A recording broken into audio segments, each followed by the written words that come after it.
And we are recording. Welcome, everyone. Today we're continuing the Quick and Classic Asteria campaign. But first of all, this channel is proudly sponsored by Durandal, which is a tabletop role-playing game set in the times of Charlemagne's court with mythic chivalry and legendary warriors. You will find the link in the description and in the pinned comment. This channel is also proudly sponsored by the Red Room Publishing. Please check out their store for exclusive tabletop RPG products. They have recently released New Flesh, a future noir tabletop RPG where cyberpunk meets biological horror. You will find it in their website. The link will be in the description and in the pinned comment. This channel is also proudly sponsored by pt3 Studios, publishers and developers of Dames of Asstoria, a tabletop role-playing game where you play as monster girls, experiencing high adventure in a world that doesn't fully accept them. They have recently released Daughters of Lamb. This is a pay-what-you-want tabletop RPG, where you play as cybernetic nuns with guns, looking for the missing pieces of their AI god. You will find it in their website. The links will be in the description and in the pinned comment. So as always, oh, somebody fell down. There we go. Okay, so as always, we have Derek, Dave, Sam, and Giovanni once more. But before we continue, I have some questions. Derek, Yes. what do you think is the purpose of this complex that you are moving through, this underground place? Well, I mean, in character, we know there's the same sigils as the Mantis clan. The Hornets, the Hornets. Hornets clan. Thanks. Sorry, the Hornet clan.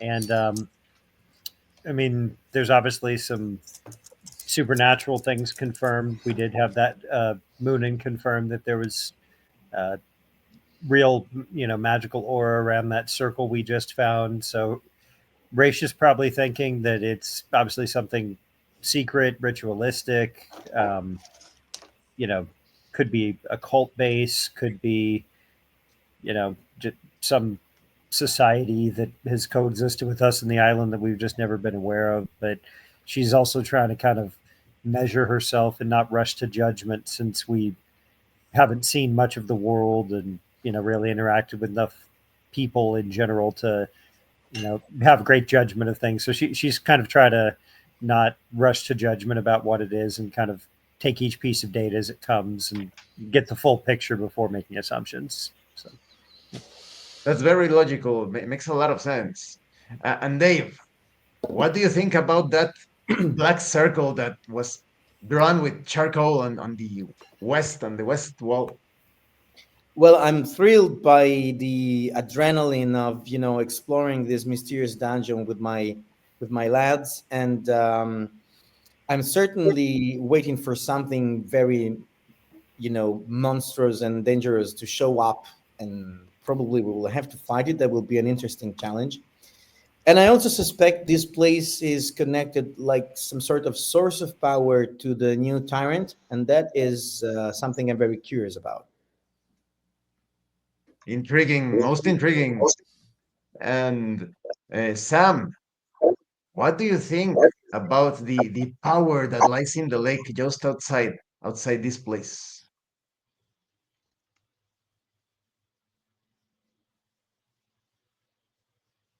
Oh, it looks like Sam is Sam. Can you hear us, I Sam? think he's muted.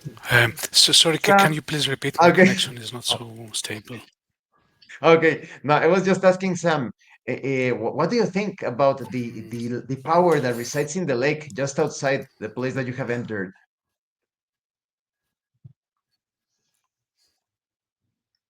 Oh no, it looks like can he hear us? I Let, don't let know. me. I We're think he's having having some technical difficulties. yeah. Can you hear us, Sam? Let me send the via chat. Sam, can you hear us? Up. It looks like the dark powers are keeping Sam away. Let's see if Exactly. he can My brother. return. He's pulled into the darkness. by the phantoms. Ah, by the phantoms, by the evil phantoms. He even dropped from Discord. Must have been some connection problem. Well, in the meantime, Giovanni, what do you think about the weird patterns of six mirrors, six columns, and the one in the Broken middle one, is shattered? the broken one on the east, center of the east. I have no idea, but I am very curious because a pattern always leads to something. There has got to be a reason for that pattern, and I am determined to figure that reason out. While of course trying to stay alive in the process of trying to figure that reason out. It's a good plan. Excellent. Okay. Good plan. Now, Sam, can you hear us? There's no sound. There is no sound. So, Sam. There he sorry, I goes. had some network issues. Okay, Uh-huh. sorry, Can guys. you hear us? Can you hear us? Yes, Sam? yes, I can. Yes. Oh, Thank okay, you. perfect. So, Sam, I was asking, what do you think about the presence, the power in the lake just outside the place that you are exploring? Yeah, it seems to be something unnatural somehow. Can't explain it exactly, but it seems to have some really strong strength. Um, Something unnatural, something beyond the veil. Maybe I think it is definitely something worth investigating further to see what is actually going on there. Yeah. All right. And so it begins. You stand in that crossing with a tunnel continuing north in complete darkness. A couple of broken torches lie on the ground in direction of the dark tunnel. To the east, another tunnel proceeding, this one illuminated by the crystals embedded on the walls and ceiling. And on the west wall, a black circle drawn in charcoal, larger than a man. Raisha notices that the mule won't go past this point. The mule violently jerks back. Sister, brothers, I am quite worried about this crossways. This circle definitely has some magic to it, and I will try to interpret it. But those two torches casually dropped at the beginning of a dark tunnel really, really, really worry me. They sound like a trap.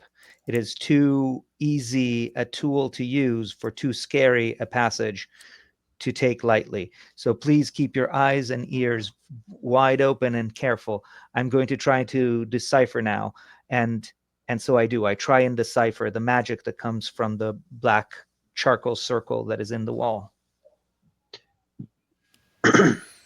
You are not the only one troubled. It would seem Moon and Cuthbert is likewise behaving erratically. I'll tie him off here for when we return. Munin has no idea as to the nature of this magical circle. Maybe, lads, maybe you might be willing to look for tracks. The two torches, they were dropped while people were fleeing from the darkness, or as people were getting inside the darkness. So maybe, Peter, you have much better eyes than I do for these things.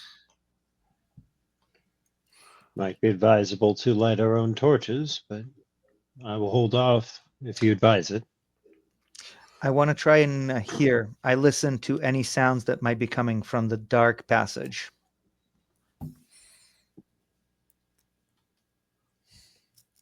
Munin is absolutely certain there is no sound whatsoever.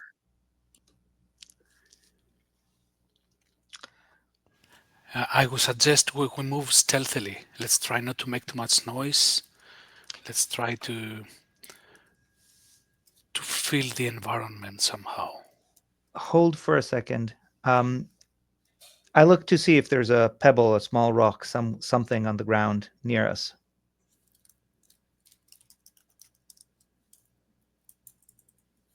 There is no such objects.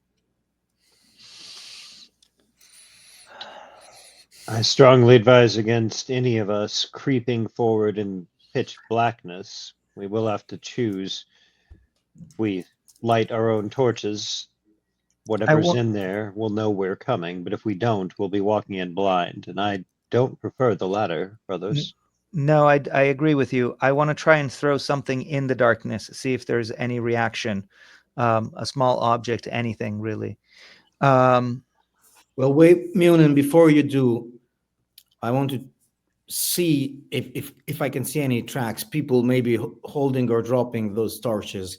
So I look for tracks around the torches, try and understand if people were going inside or outside the darkness. Odo can clearly see that there were at least two individuals moving in erratic ways around the torches. Judging by the size of the prints, they match the bugbear's souls. Hmm. Is there any smell coming out of this place? Maybe they're doing any kind of rituals or any kind of meetings using items of magic or anything like that. It's possible, brother. I don't know, Peter. I sniff the air to see if I can smell anything unusual. There is no unusual smell. I detect nothing, Peter. Hmm. Did you see anything, Odo? You seem to be staring intently at the ground near the torches. Yeah, yeah, those two big monsters came erratically around here. That you know, my lads, do they see in the darkness or are they blind to darkness like we are? Because I The, don't really know. the two bugbears we saw earlier, the corpses drained of color and vitality, you mean? The grayish Yeah, creatures? yeah. It is common knowledge for everybody that bugbears cannot see in the dark. They have an advantage in low light, but bugbears usually prefer to use torches or even stolen lamps. Okay. Sister brothers, I am wondering if the smell we smelled near the bugbears might be an effect of a magic that took them from here. Maybe the circle is some kind of forced passage that teleported them, dematerialized them. Maybe that's why they were naked and didn't have any clothes on, and somehow drained them of color and life. I would be very careful moving around here. And if we are to take one of these two passages ahead, I would probably take the one to the east first. It is also simply possible they were fleeing from something that emerged from here, abandoned the torches in their haste. There could be a simpler explanation, too. Yes, but nevertheless, they have been killed recently because the smell was still in the air, True. and even if they were just fleeing from something, that something reached them and killed them and drained them of color and life, and somehow either burnt or stripped them of all of their clothing. It is also of particular interest that everyone notices the circle faces the east corridor directly. I don't want to wait indefinitely. The Yes, phantoms let's might, move. might be back. We have to move. Pick one path and let's move. I looked carefully at the east corridor directly opposite the magical circle, looking for anything of note. I think this is the way. Let's go east. Let's take the east There is corridor. nothing noteworthy in that direction, but it continues further for several meters to the east. Let's go east, brothers. Let's go east. Yes. All right. As you continue your way, the corridor extends for 50 feet before opening into a large chamber 60 feet from west to east, 50 feet from north to south.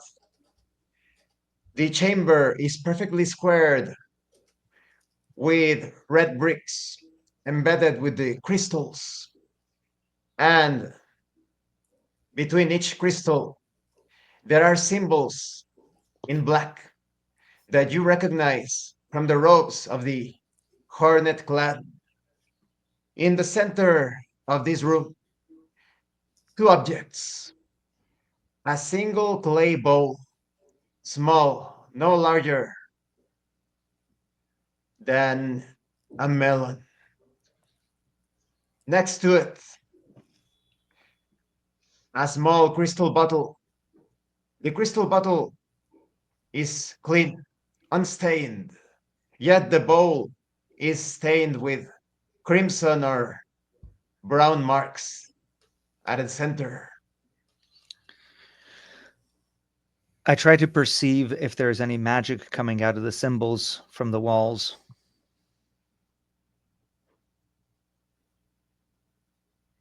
It is clear to Munin that the circle is subtly, tenuously connected to this room. I try to decipher if I can make out any meaning behind these images, these characters of the Hornet clan. Risha has no idea about the meaning of the symbols. I have no idea, brothers. This is not any language I'm familiar with. Somehow the runes or this wall is connected to the circle that we left behind us. There's some magic that connects these two spaces. I try and understand the nature of the bowl and the crystal bottle if I can. Munin finds it particularly odd that the bowl is stained with what could be blood, but the bottle is perfectly clear, clean.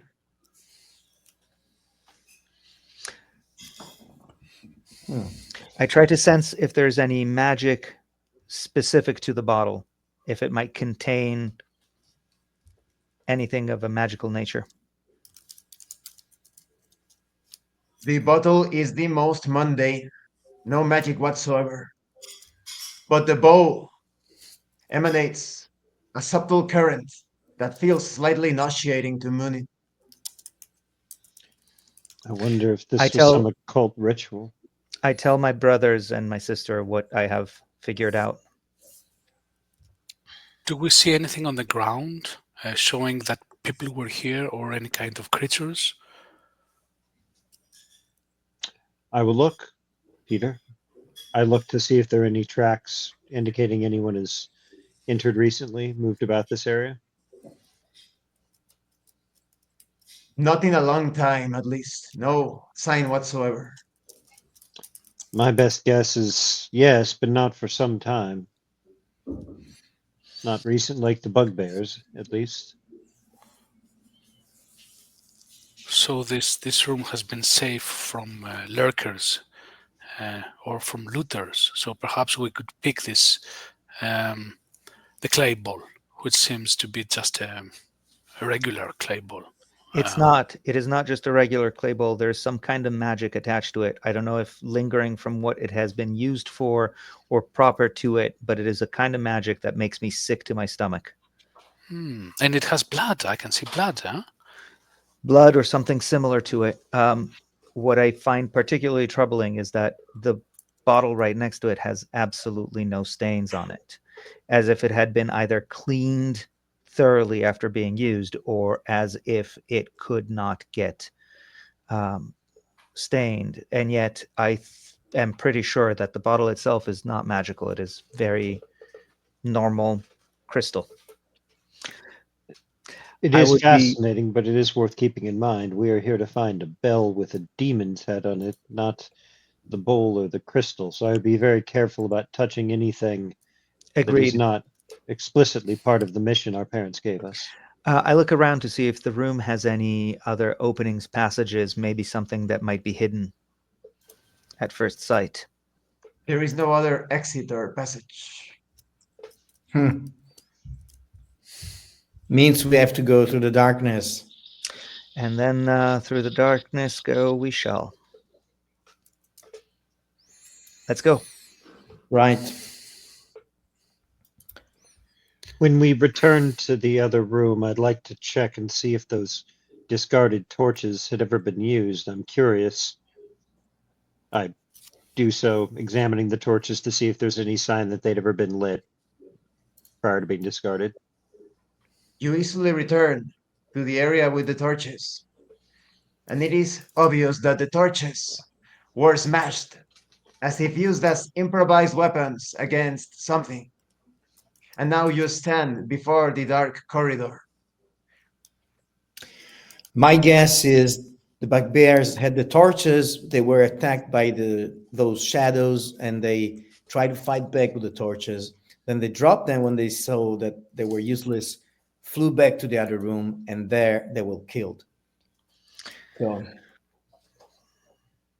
I say, Peter, if you pick one torch and shade light, having a sword and a shield, I miss a third arm to do it.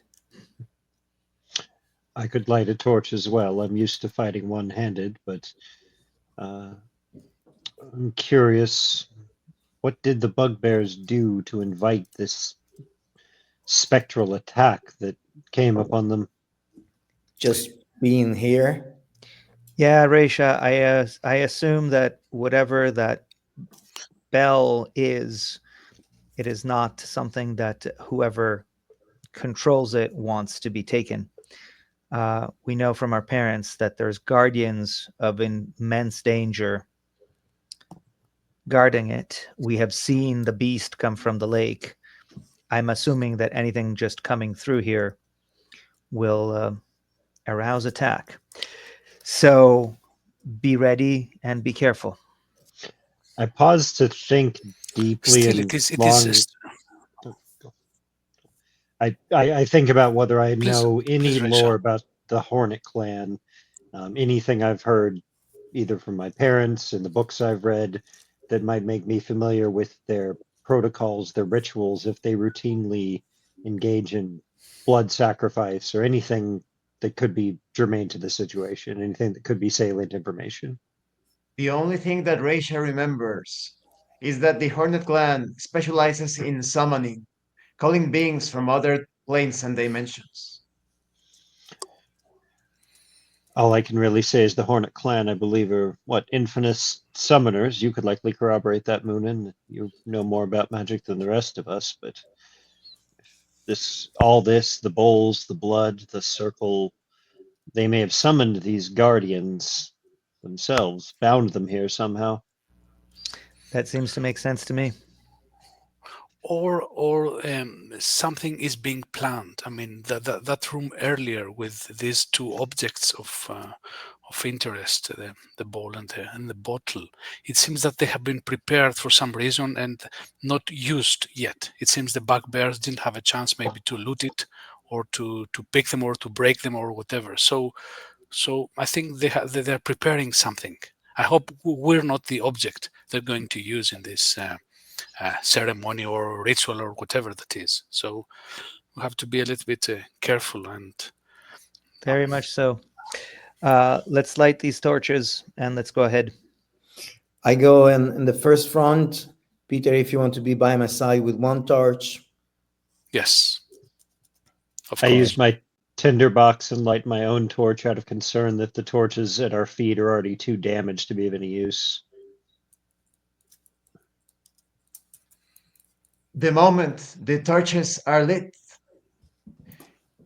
from the walls, as wisps of smoke, 6 silhouettes, faceless, paradoxically like three-dimensional shadows, throw themselves at you, extending their arms, attempting to touch all of you.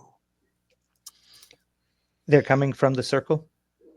They quick They come use from the us. walls, all over the wall. Fall back Dodge. and douse the torches. I Yeah, do so. I we fall retreat to back. the chamber we came from, and I Yes. douse the light of my torch, relying on the light of the crystals in the chamber behind us. And so it is done. But the silhouettes reach with maddening speed, reach out and touch each one of you.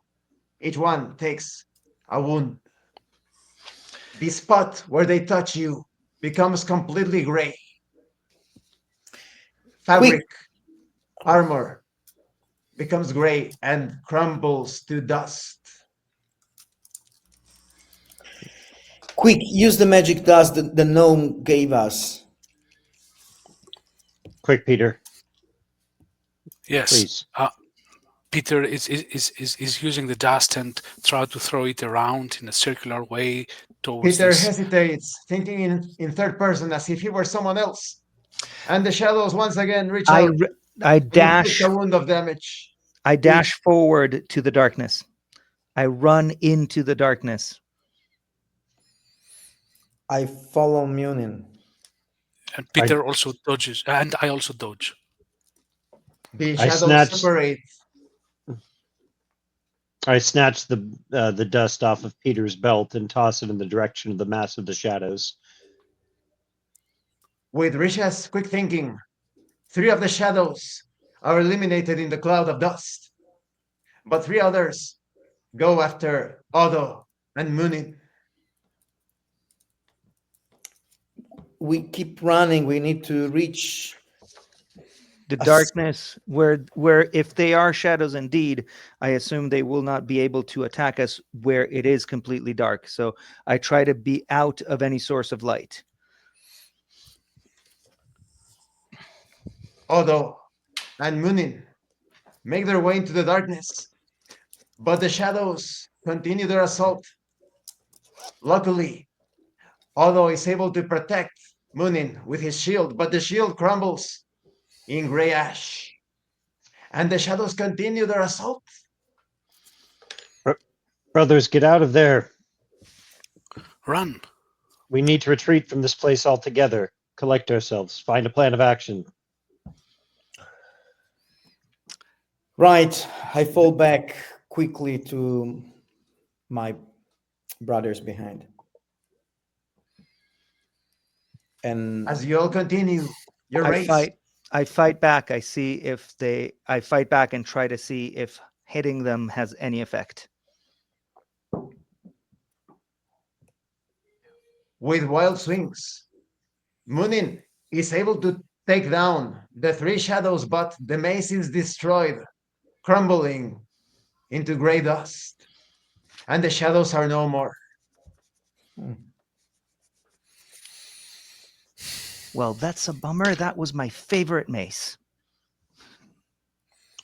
Yeah. Such a pity. We still have some dust. Ray, Shut. Thank you for acting so fast while The I dust was a is little bit completely agonizing. out. The dust has been Oh, used it's. completely.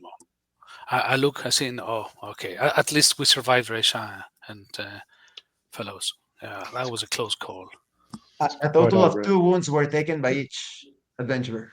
I check my It could gear have been worse, to I see suppose. if the wounds were on my flesh or, as I hope they are, have been taken by my armor. Odo realizes that the armor took the damage.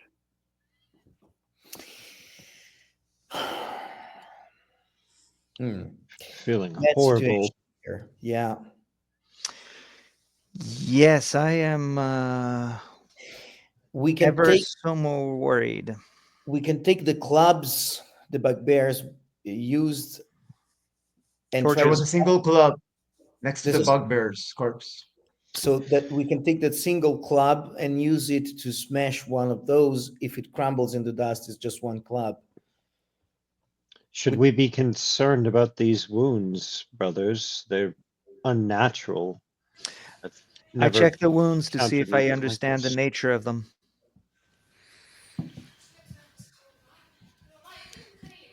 It is clear for Munin that the effect has stopped.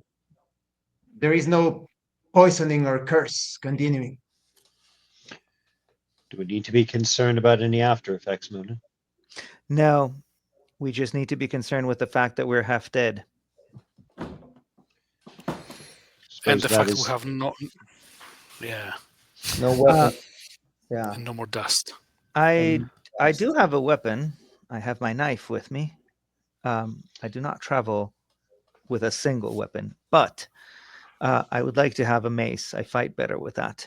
Um, what do you say, sister, brothers? Shall we continue and assume that there will not be a second attack? Shall we go back and try and claim the club that was left behind by the bugbears? I see no reason not to arm yourself properly, considering they're foes that to attack them might be to destroy one's own weapon. It's a shame we only had one use of that dust that Pip gave us. Now it's Indeed, it gone. is. I Um, I I do I also have my trusty throwing axe as a second weapon, but I want brothers, let's go back and pick up that club. At least we have one yes, let's do expendable that. weapon. Let's do that. Okay. That'll be your second mace, Moonin. So we So, go so, back so to the room with the yes, bugbears. on our way back, fellows. So, what actually happened? These shadows appeared while we were walking in Yeah. darkness. As soon as we lit the torches, before we even reached the darkness, the shadows came out of the walls and attacked us. And we can guess that they're the same thing that killed the bugbears. They were fast, they chased them. And as you see from the hits we took, wherever they touched us, we lost color, just as the bugbears had.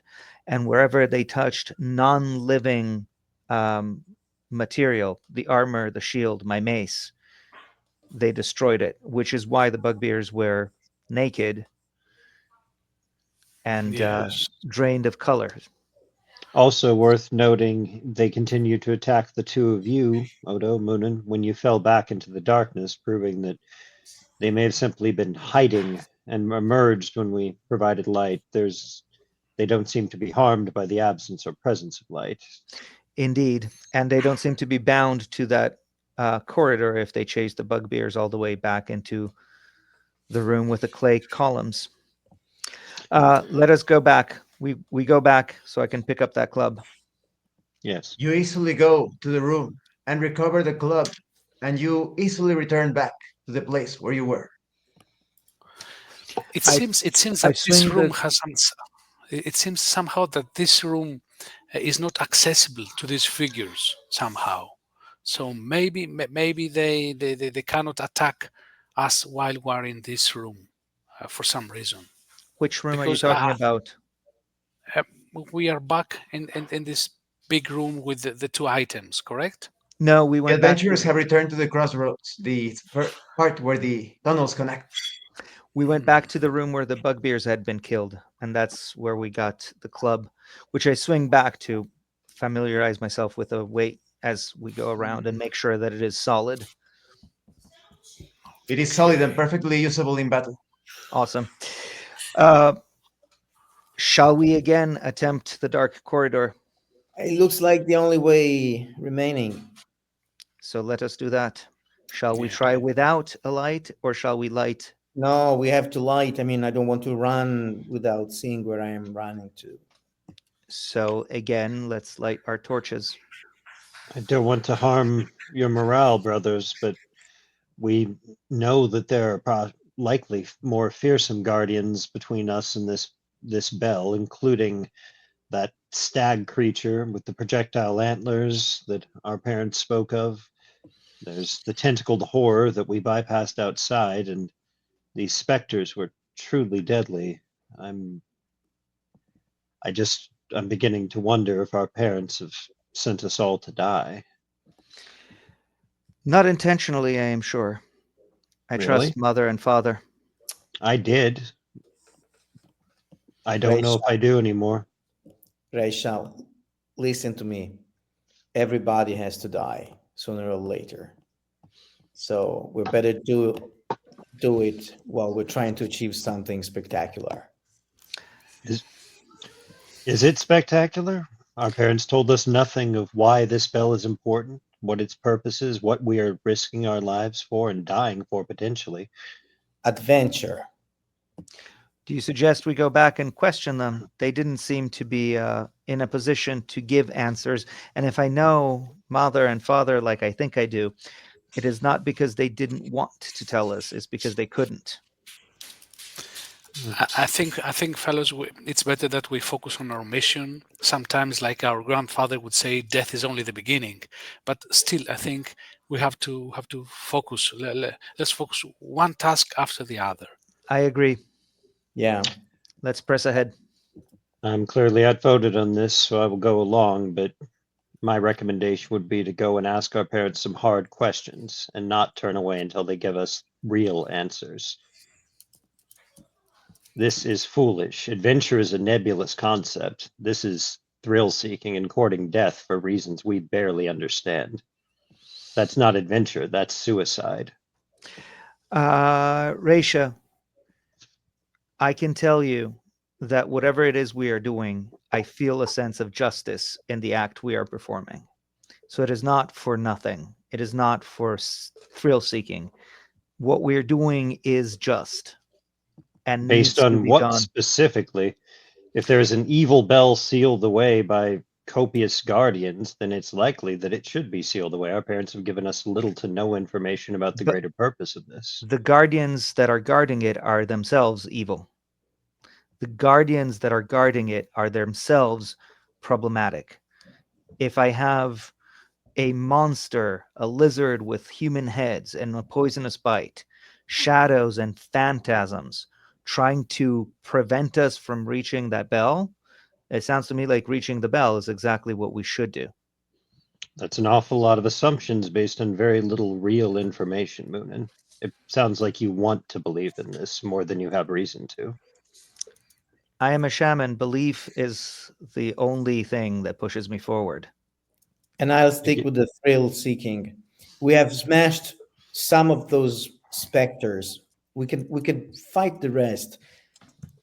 We will use our secondary weapons. And Resha, if they press on you, fight back with the torches. We have two, so one torch can remain. The other one can be used if need be as a weapon.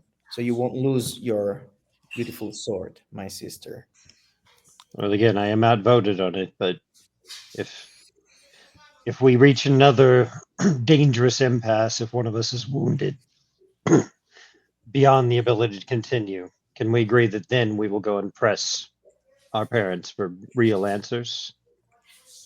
We're not going to die for this blindly, yes? I think the answers lie ahead. I think there's still hope, and hope is what still keeps me running in this adventure. So let's give it a try. We are a team. We are siblings. I mean, why not give it a try and instead of running back to our parents? I think we are almost adults now, and we have a chance to prove ourselves. And Again, I will go along with you. I would not abandon you, brothers, but the adult I've become is not someone who would ever accept on blind faith a mission like this with minimal information, little motive, nothing but cryptic hints. This is not the kind of person I'm going to be. If you're all content to accept marching orders so blindly, perhaps I misjudged you, brothers. I'm But not doing to follow their orders. I'm doing it because I'm thrilled by the adventure and I want to find out. It's not an order I'm It, following. it is not an order I am following either. It is something that I believe to be good and right. well, the decision is made. I'm with you. Very Let's well. continue. I light my torch. The moment you proceed with the torches lit, the walls begin to produce a subtle smoke, similar to the one you saw before the shadows manifested. Turn those torches out immediately. The torches are out, and there is no smoke coming from the walls. We're good, going to have good to tactic, Otto. Good tactic, Otto. Yeah. We're going to have to proceed in the darkness. But let's use the torch as a club to probe the ground in front of us. Absolutely. Yes. Since we have to Peter? move blindly, we're going to do so with extreme care. One thing that I can expect is that this is but a way to make people fall into a trap, quite Exactly. literally. Peter, you've always been the most adept with your senses, your hands. Do you think you'd be able to detect if there are any trip wires, pressure plates, that sort of thing, Absolutely. Yes. Or even just holes. or holes? Yes. We could fall in. Yeah, definitely. I use my thief instinct to lead my siblings stealthily, slowly, but coherently.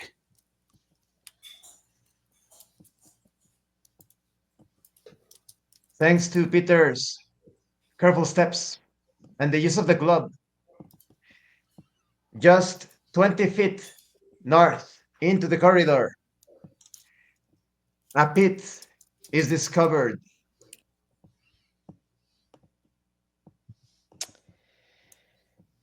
There it is. As we thought. I Peter, tried. do you have an idea of how not deep but extended it is? I'm using my club to identify a path, maybe a path, a safe path. Let's say that the, will help us stay on track and not fall inside this horrible pit or whatever that lies underneath. It is difficult for Peter to estimate the exact dimensions of the pit, but it is absolutely clear that the pit can be jumped based on the distance that he touched with the club. The pit can be jumped. Before we try that, I use my rope to try and estimate both how deep it goes and what lies on the other side. So I throw my rope on the other side, try to drag, try to see if there might be a second pit right afterwards. Moonin, maybe we can improve on that if we tighten the club at one rope's end, and then we do as you want to. That is a good idea, brother. Let me try just with the rope at first, and then we will tie one of the torches.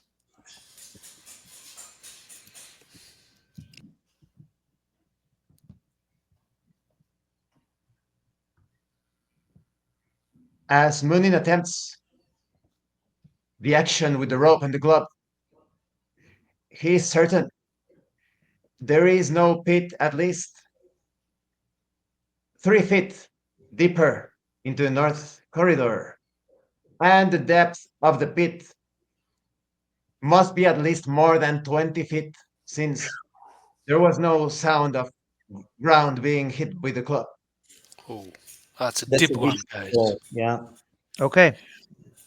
And I will use my hand to sense if there's any kind of heat coming out of this pit, which could make our jump even more dangerous, let's say more risky. Peter That's a is thinking in the future instead that's a of good taking idea, action in the Peter. present. It's a good idea, Peter. Let's do it. we test the air. We test the air, Yes. as Yes. Peter suggested.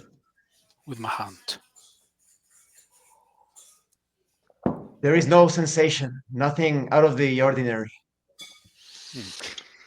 All right. Using the torch, I probe along the edges of where Peter's identified the pit to see if there's any means to possibly go around it, or if it is flush with the walls on either side. Risha can easily tell that the pit covers the entire ground, but Risha spots handholds on the sides of the walls. Here, there's handholds on the walls. Interesting. As well Well, as spaces to put your feet. It might be possible to use these instead of trying to leap the pit somewhat blindly. well done, little sister. Let's do it then. I'm apparently the only one of us not fond of leaps of faith, so I would rather proceed cautiously. Absolutely. Absolutely. Faith is for our shaman. So let's try. I'll try first using the handles and go to the other side. Perhaps it would be prudent before you do, Odo, for us to tie a rope around you.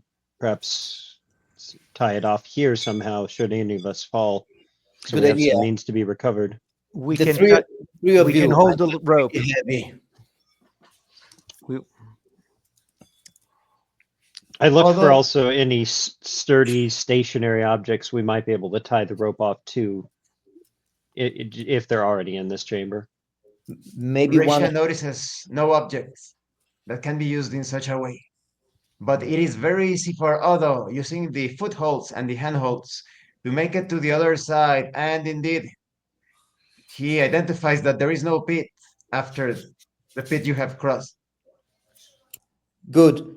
I untie the rope from my wrists and I throw the end to Resha.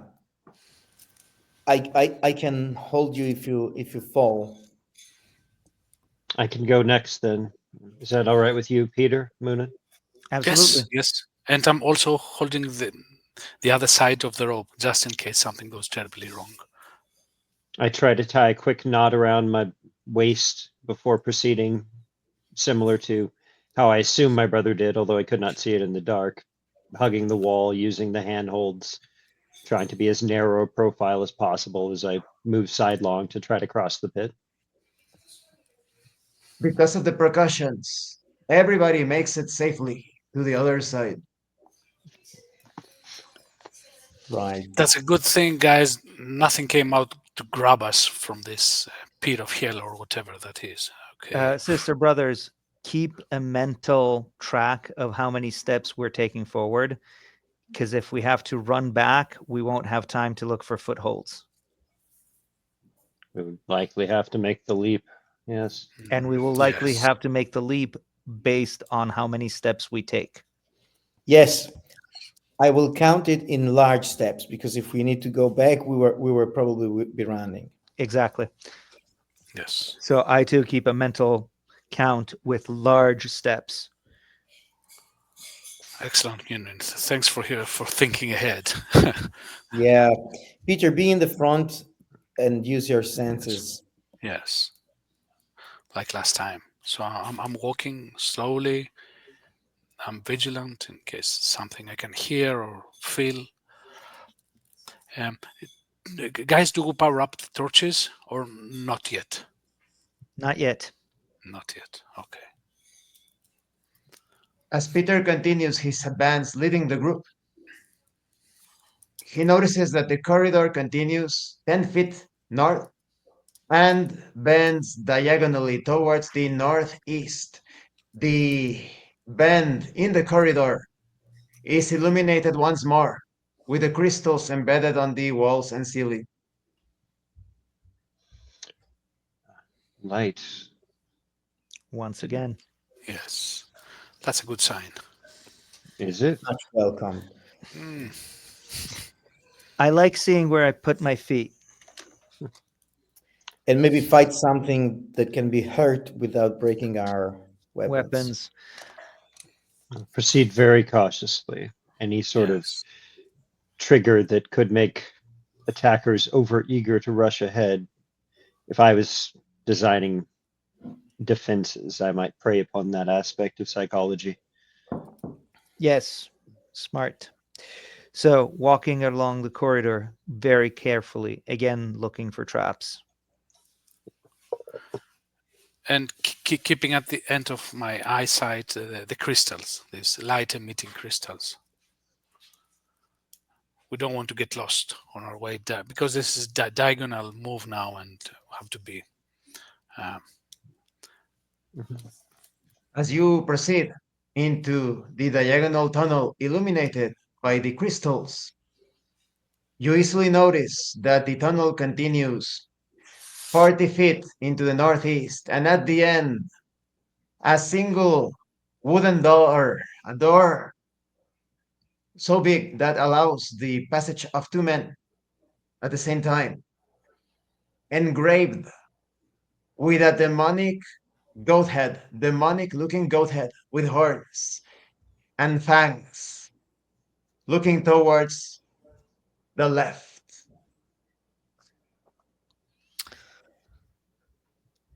That's a goat and not a stag, but Let's be careful. yeah. Clever. I try to sense if there's any magic upon the door.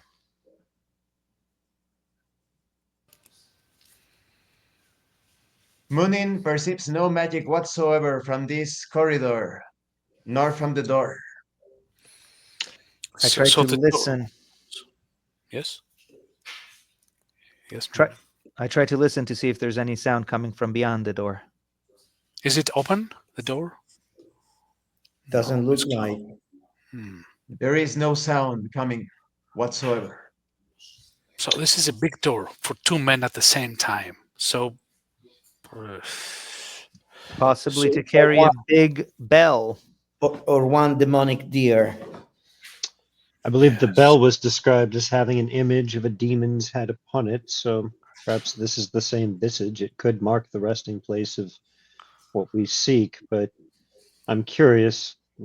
I want to examine things a bit more before we rush into this. I Agreed. uh, I look to the left where the eyes of the demon are looking to see if there's anything of significance in that point. The wall looks completely normal. I examine the crystals in this chamber as I did those in the earlier ones to see if there are any that might be detachable from the wall, usable as a light source in lieu of torches.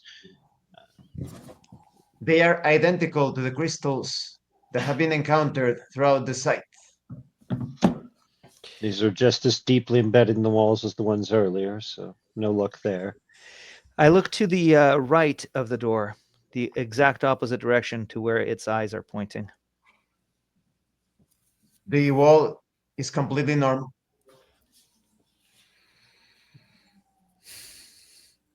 Is there anything movable on the door? Something like a doorbell or something that will alert that somebody wants to get in?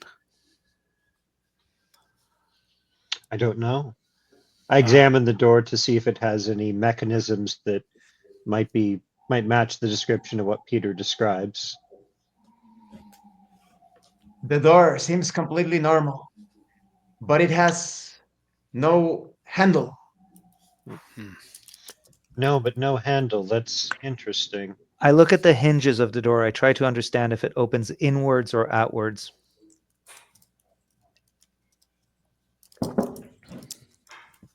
It is difficult for Munin to tell exactly, but it seems to be a door that is pushed inwards. Hmm. I wonder if this demon's head is ornamental, this goat head, or if it is A has some trap. function or a Uh, trap.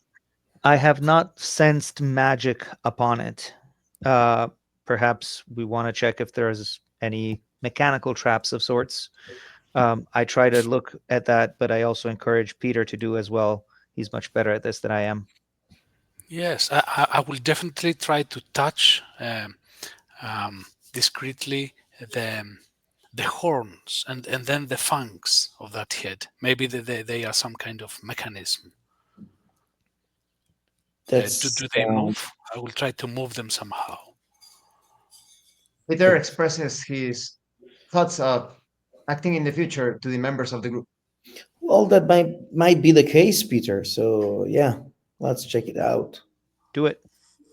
Okay, so I'm using my hands to rotate, let's say, the horns or the fangs. I don't want to damage them in any way.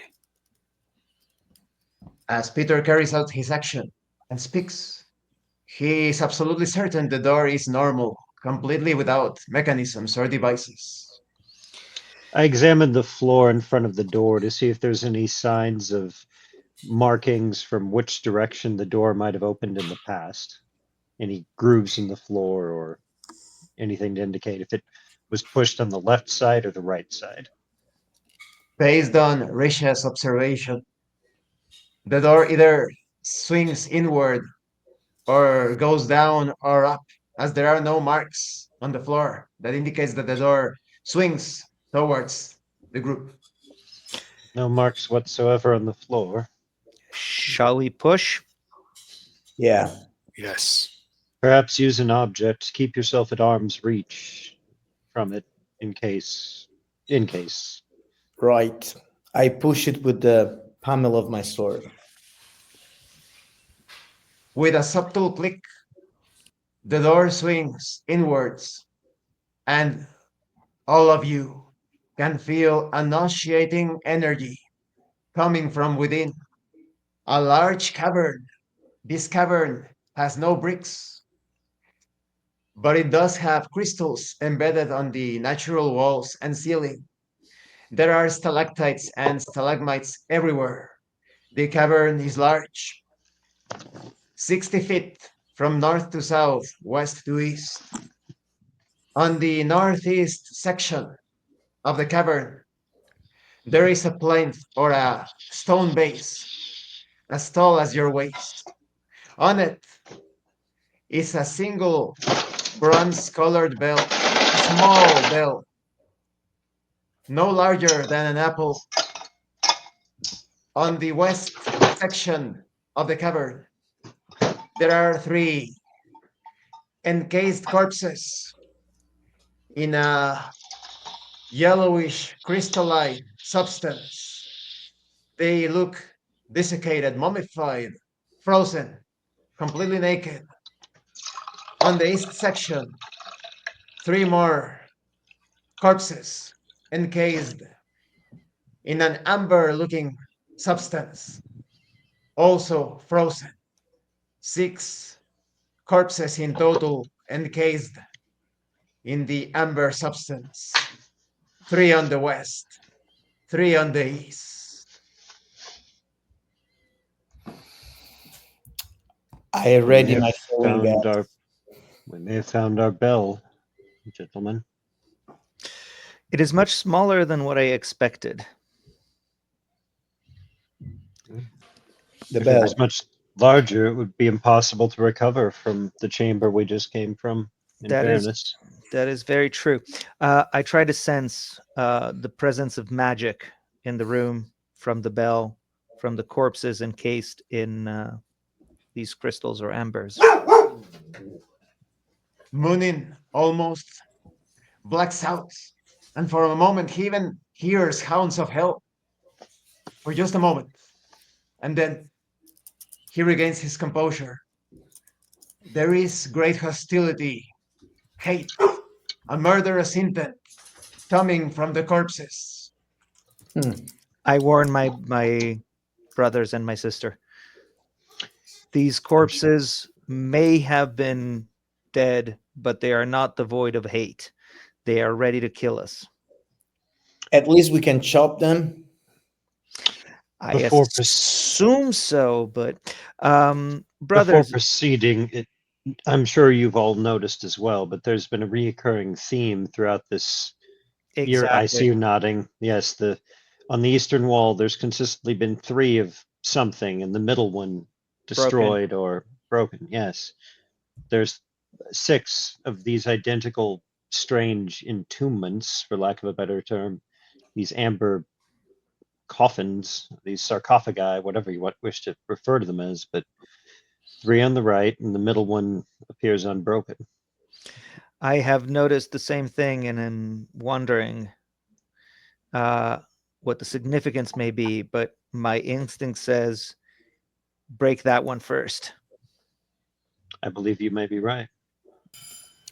You mean to break this amber-looking substance? I Though- mean to kill the undead that is within it, that I can sense wanting to destroy us. I have no idea if that will prevent the others from attacking us, but I do recognize the same pattern. Um, and if I recall correctly, we were also attacked by six shadows. Yes. Yes. The number six seems to be recurring. could be the souls of these 3 corpses. And there's a stone base in the middle. Is that in the At the middle of the far room? end, at the far end of the Far end. room with a bell on it. The bell we've been searching, which is small. But maybe And they have to break the resin, the amber, before coming at us. What do you think? that is possible, but I am not sure. I would be extremely careful. Do you suggest perhaps that we rush to get the bell and rush back? One do of us not. does that while the others stand guard. I first I examine the ground ahead of us to see if there's any indications of pressure plates, tripwires, any sort of physical mechanisms that could trigger anything in this chamber. I'm also looking for an alternative exit from this room.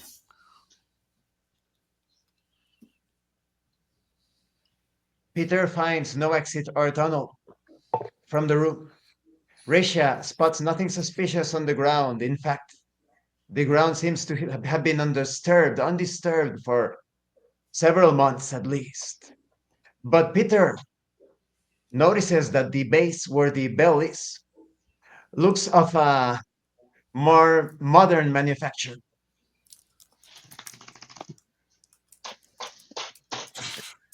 Any insights for us, brother?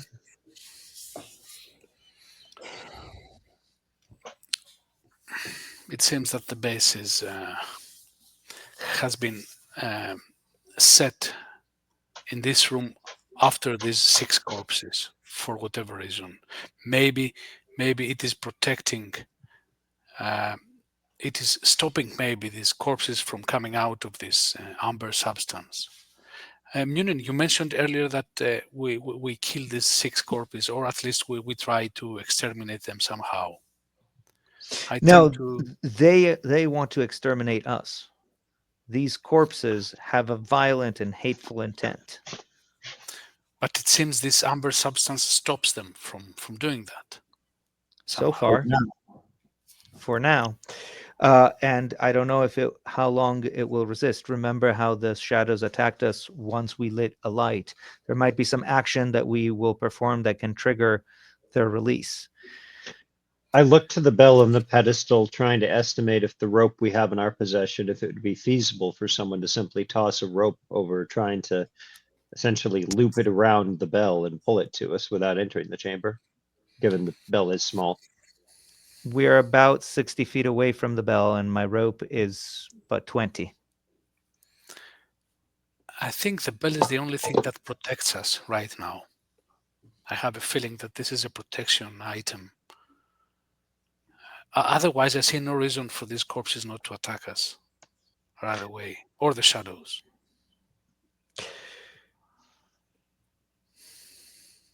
It is quite clear to Risha, just as Munin shared. At least one would need to be 20 feet away from the bell to attempt something with the rope. One way or the other, we're going to have to go in. So the question is, do we send one ahead to destroy that eastern middle amber enclosure, as you suggested? Do we go in all at once, or do we attempt to rush the bell? I think a single one of us could go and examine that sarcophagus or whatever it is to the east in the middle. It's just a question of whose skill set is best suited for it. I can try that. I can try to go closer and do an investigation if I can sense something as I touch it, or if I hear something. Hopefully not. It could be magical. It could conceal some sort of a physical switch. If it is magical, it is my realm. Yes. And my realm only. Yes, Munin. And I have a feeling that magic is more likely to be occurring here than mechanical traps or mechanisms of that sort. Let me go. Guard my back. Unless we want to go in all together. I'm at least going with you. If it animates, We shall fight together, brother. Perhaps we should just all proceed then, but be cautious, careful. Yes, and I will cover our backs. I will stay behind, following you, of course. I Yes. ready my throwing axe. If it animates before, I will swing at him. I'm holding my dagger. As you proceed into the cavern, all six of the corpses encased in the semi-transparent amber begin vibrating, shaking. I rush at the one in the middle on the east side before it can come out, and I try to destroy its encasing. I attack it with my mace, club at this point. I'm with you. Odo and Munin rush at the middle corpse encased in amber in the east and smash it. And the amber substance falls to pieces easily. The corpse slumps.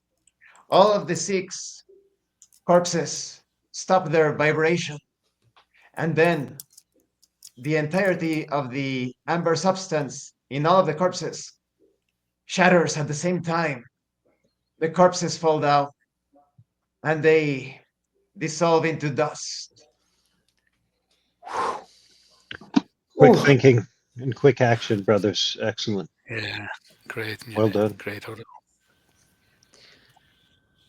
I was the army, was the mind, Moonin. That was scary. But fun. Yeah. I know you. All right, let's go check this bell. I once again try to sense, now that the presence of the corpses is gone, try to sense magic within the room.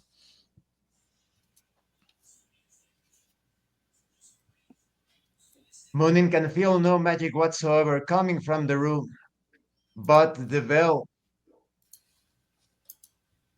it seems to Munin as if the bell is looking directly at him, as if it is aware or intelligent. I try to make contact with it. I try to see if I can speak to it through my mind. I'm still at your side, even if I'm not aware of what is going through your mind. As Munin attempts the connection, he feels something latching onto him, and he is about to take damage directly to his mind unless he reattempts the connection. I shall use my luck to try and reattempt the connection. Munin hesitates for a moment, thinking in the future, but I there use my is luck. time enough. I There is use my time luck. enough. Repeat. And the contact is broken, but it is clear that any sentient being that attempts connection with the bell will suffer the consequences. I explained this to my brothers and my sister. Explain clearly what the hell was going on. I saw you shaking. I tried to see if I could sense magic, and the bell is clearly extremely magic. Not only is it magic, it is sentient. And I tried to see if I could connect to it to understand it, and it attacked my mind violently. I And it barely is avoided my brain going to mush. And I am pretty sure that anybody attempting to somehow connect to it, I don't know about physically, but definitely interact with it mentally, is at great risk. so we know it is hostile and dangerous. And little Indeed. more than that. What do you Um, what do you think about throwing one of our cloaks on it and then trying to engulf and carry it away? I think that that would be Fellow, a fellow. very good idea. I wouldn't call it hostile. I would call it that it doesn't want to be disturbed for whatever reasons. Things we do not understand do not necessarily mean they are hostile against us or have something against us. Things I mean, that try to hurt us are hostile against us. but you try to connect to it. Maybe it doesn't want to be Connected to, yes. connected. Yes, I maybe it didn't. is. Because our mission is not to communicate with that bell. Of Right. course, it was a right of union to try to But to Peter have is this right. first contact. Peter, you're correct. And as you said, let's do one thing at a time. The mission is to take it back. Let's see if we can take it back. But I do think we should avoid touching it directly. I have a heavy blanket. We can use it to throw it on top of it, wrap it up, and carry it that way. Excellent. Yeah, fully agree. And I examine the pedestal before they take any such action, looking for any sort of mechanisms or anything sinister about the pedestal itself. Risha spots a small square trapdoor on the side of the pedestal, on the west side. Hmm. I'd be cautious. There's what looks to be a trapdoor on this side of the pedestal. Good I spot. I examined the square that Raisha showed me. I Right tried there. to understand the function of it. Munin cannot understand the function of the trapdoor, if it is able to be opened or if it is a separate piece from the pedestal. The purpose remains unknown for Munin. Peter, sorry, I Peter, didn't hear that. can you I take was a look coughing. to the? Can you take a look to that trap door on the stone pedestal? Yes, so I'm definitely checking the door if there's any kind of trap there. Um, as I would we certainly recommend not standing there pass while you by. wrap it up in your blanket in any case. Peter has read about such compartments in pedestals before. They are used to store objects, and he can easily open the compartment if he wishes to. Hmm. Interesting. Yep. Yes. What do we have here, Um, Peter? okay. I will. I'm going to open. I'm opening it. This Peter compartment to see opens what's. the small trapdoor on the side easily, and inside lies a single bottle quite similar to the one found in the room with the clay bowl, but this one is of a blue color and it contains liquid. Hmm. Hmm. Very nice. I try to So sense magic. Yeah. Give it a look. last time it was not, huh? Okay. Mm-mm. Munin is uncertain as to the nature of the liquid or the bottle. He cannot tell if it is magical or not. I have no idea. Last time it had some. It was a little bit stained with the brown marks. Not the bottle, The just ball. the bowl. But I would take this. Mm-hmm. Keep it, even if we don't know what for yet. Uh-huh. Would you like me Okay. to Maybe wrap we the can bell put up in something. your blanket then? I'm happy And we to do can. so myself. Yes, I will wrap. I will do it. I take the blanket, I put it on top of the bell, make sure to pick up the bell without touching it, and then put it in, like fold the blanket several times so that it is well wrapped and encased. As Munin does that, for a moment, the bell rings, sounds, for an instant, and the entire place vibrates, but then no more, as he is wrapped and put in place just as Munin intended to. Let's get out of here. As quickly as possible. Yeah. Yes. Who will take? Which of us is going to take the bottle with the blue liquid? Well, I'm Well, indifferent as to who carries it. Peter took the risk. I I Yeah, say I he can. carries it. Okay. Certainly. Yes. Find it. Keep it. I keep it for you guys. But if we find something interesting to put in the bottle, yeah, we can think about it. Well, it has a liquid right now. Yeah, that blue liquid in the bottle looks like it might be of use maybe in some situation, but we I have will, time to discuss. Let's move out of here. once we're back home, I will try to study it. Yes. Yes. Let's leave this So I horrid will definitely place. not. Yes, and I'm not going to put anything more inside the bottle. Then just keep it No, below. good idea. We move out. We move out, backtracking.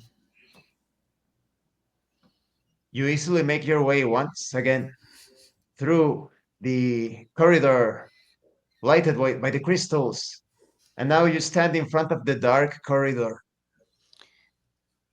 We have After counted the steps, so with care, we go back. We still use our maces and torches to make Go. sure that we don't fall into the pit, but we have an idea of how far that should be. And once we get there, with the same uh, tying the rope and being very careful, we use the handrails and cross back. yes, All is easily accomplished, and now you are back once more in front of the black circle. Before we step in front of the black circle, I try to sense if there's a difference in its presence now that we carry the bell with us. The energies remain the same, but there is a subtle connection between the bell and the circle.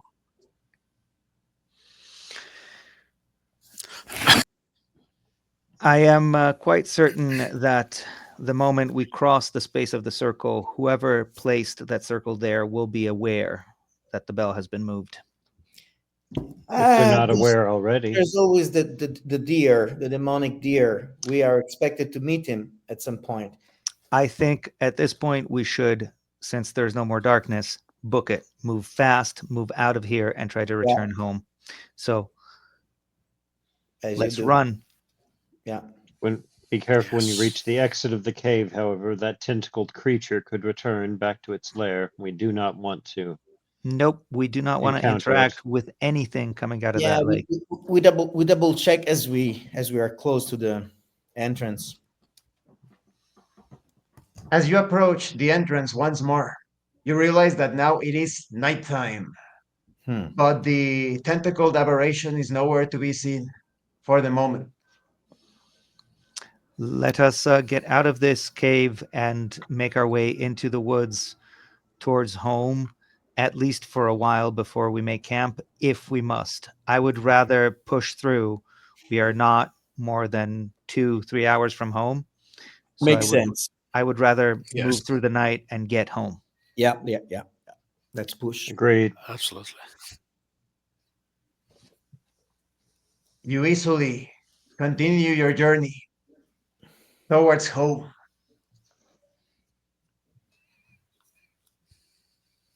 There are no events whatsoever impeding your progress. And while tired and hungry, you make it safely back. As you approach your home, you can see Jane outside with a worried expression, many meters away from the cabin. She rushes at you and speaks. Ah, you have returned. You're safe. I just spoke with Baron. He told me that you were making progress. Did you find the bell? Yes, we did. Is Baron all right, by the way? I was worried about him. He was in a trance. He told me not to worry. He was being guided by a dream, and he moved south. He said there was something he needed to do, a greater purpose. But now, oh no, they are coming. And she looks towards the northeast, and you can see in the distance a force of about 30 men approaching, their steps making the ground shake subtly. Where's And father and who are they? from the southeast comes William rushing, breathless, his mouth dripping blood, and he looks at all of you and speaks to Jane, almost ignoring you. The preparations are done. Children, I am glad you are safe. Did you find the bell? Yes, Father. Yes. What the hell is happening here? Jane will explain. There is no time to waste. William walks in the direction of the 30 men that are approaching. Now you can see that the 30 men are dressed in black armor, just as you have heard and seen in books. The elite Black Knights of the current king, Ralph. Your mother looks at you. Jane speaks. Whatever you do, go. When I gave the signal, we can handle this. We have talked to them before. When they give the signal, I will tell you. I will tell you. The apple pie must be ready. And then you must run to the south. Keep hugging. Keep running alongside the east coast. Go to the unused docks. When you find them, you will find a sailing boat. It has been prepared by. Oh, Jane holds her head and steadies herself. By William. Children, I love you very much, but we must deceive them. Wait for my signal. Do not move until I give the signal. Mother, go. Go We with All wait it. will for be the all right. signal. All will be all right. Trust me. Jane joins William. They close the distance between the group of 30 knights. One of the knights has two subtle lights coming from the helmet. The helmets of all of the knights cover their heads completely. They are encased. But this leader, his eyes look as if they are on fire. They begin to talk with Jane and William. You cannot hear what they are saying from this distance. Jane looks at you and yells, "The apple pie is almost ready. Go, children." The moment she says that, with great celerity, maddening speed, one of the knights cuts down both William and Jane with his blade. Run south. Run south. Run south. I run south and wipe away any tears and say to my brothers, "We'll never know. They took everything to their graves." As you continue Run. running south, the entire force of 30 men rush after you. You are all making good speed, including the mule. But the leader points at all of you while running and yells a strange evocation. Three of the knights drop down into their furs and run as wild beasts Hmm. at you on all fours. Without stopping, they are about to close the distance. I try, as I keep running, I try to sense if I can counter this incantation. It is quite clear to Munin that he cannot. I swing my throwing axe at one of the beasts violently.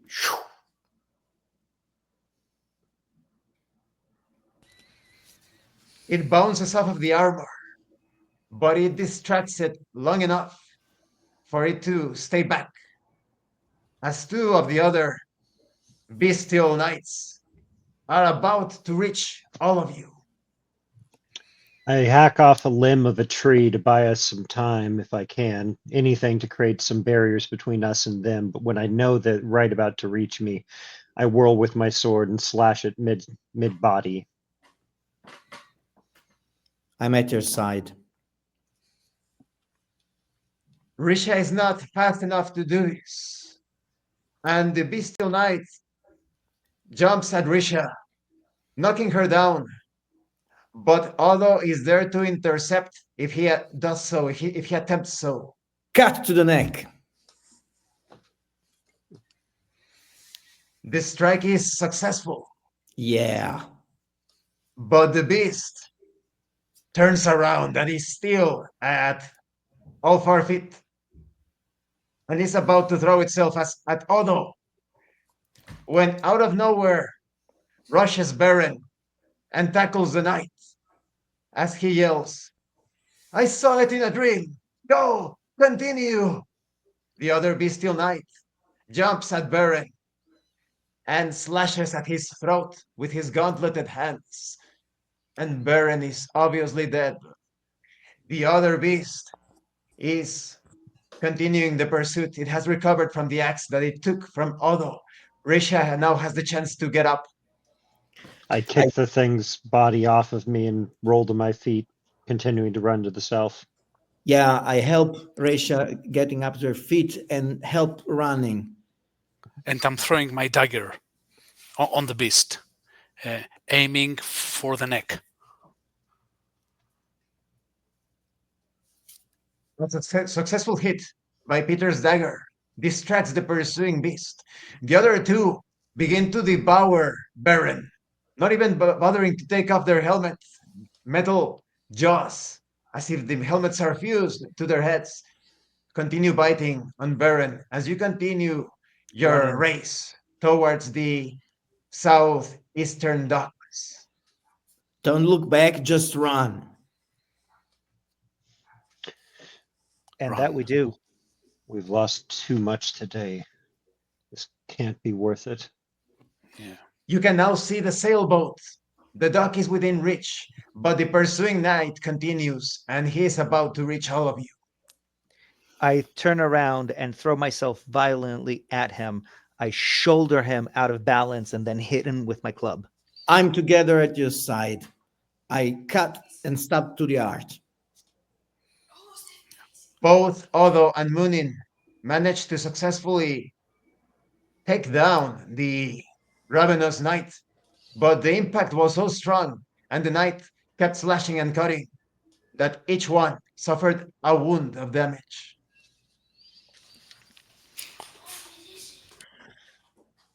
The knight is about to get up once more, but you have enough time to reach the boat before he does.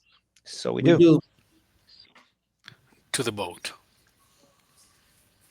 And I so begin preparing the boat for takeoff, ready, waving my brothers over. I jump heavily on the boat. Munin, do we have the bell with us? Munin, Of do course we we still do. have it? Of course Excellent. we do, Okay. of It didn't course fall. we do. Okay, good. Now that was a hell of a fight. you safely sail away with the boat as the knight howls like a beast at the dock and does not proceed into the water. I don't know about safely. I'm barely alive, and we have lost so much. You are alive. That's what matters. Our parents are dead, our brother is dead, and we have no idea what any of this was for. I look on the And ship. so- Mother said that father had prepared it. I see if there's anything that might guide us to where we're going next. And it feels like we have no village to return to now. No. Munin finds a small package wrapped up, a bundle. I open it. Inside, there is a short sword, a small metal warhammer. Both count as one-handed weapons. There are 6 packs of ration and even food for the mule with each ration. There is a rolled up scroll.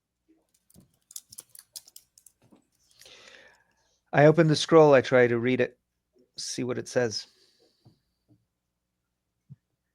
This scroll was obviously written hastily with splotches of ink all over it.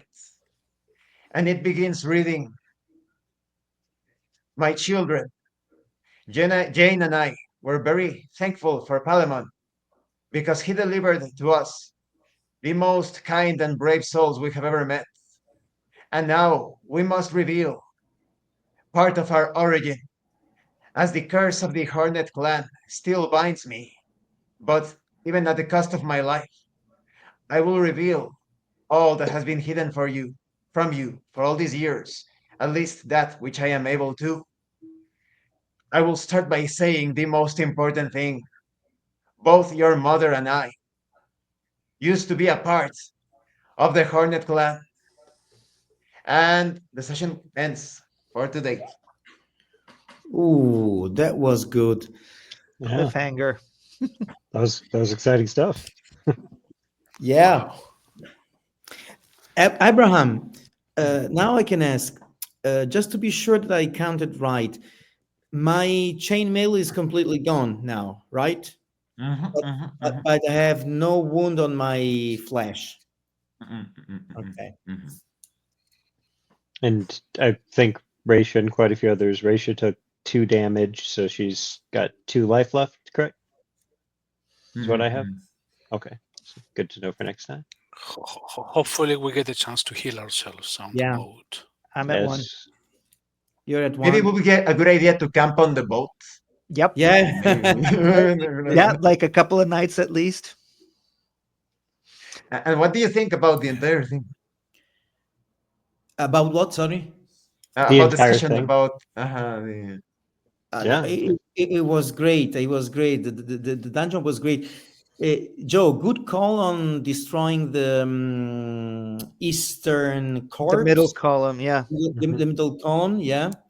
the Or corpse. So, picking How up they like the. yeah. that pattern. Yeah. That So, pattern had to mean something, right? Hmm. yeah, so you were sure that by destroying it, we would put out the I wasn't sure, but I had an inkling.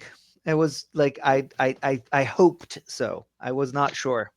Yeah, there But had been that reoccurring motif of 3 things in the east, and the one in the middle being And being it was still a destroyed. risk because what if you broke that and the others animated when you broke it, right? right, that was a risk. yeah. That was a risk that I felt was worth taking. That was a gamble. Yep. Yeah. Mhm. It Yeah. was a leap Well of worth faith. it. That was very tense. We kind of have this dangerous, enigmatic relic.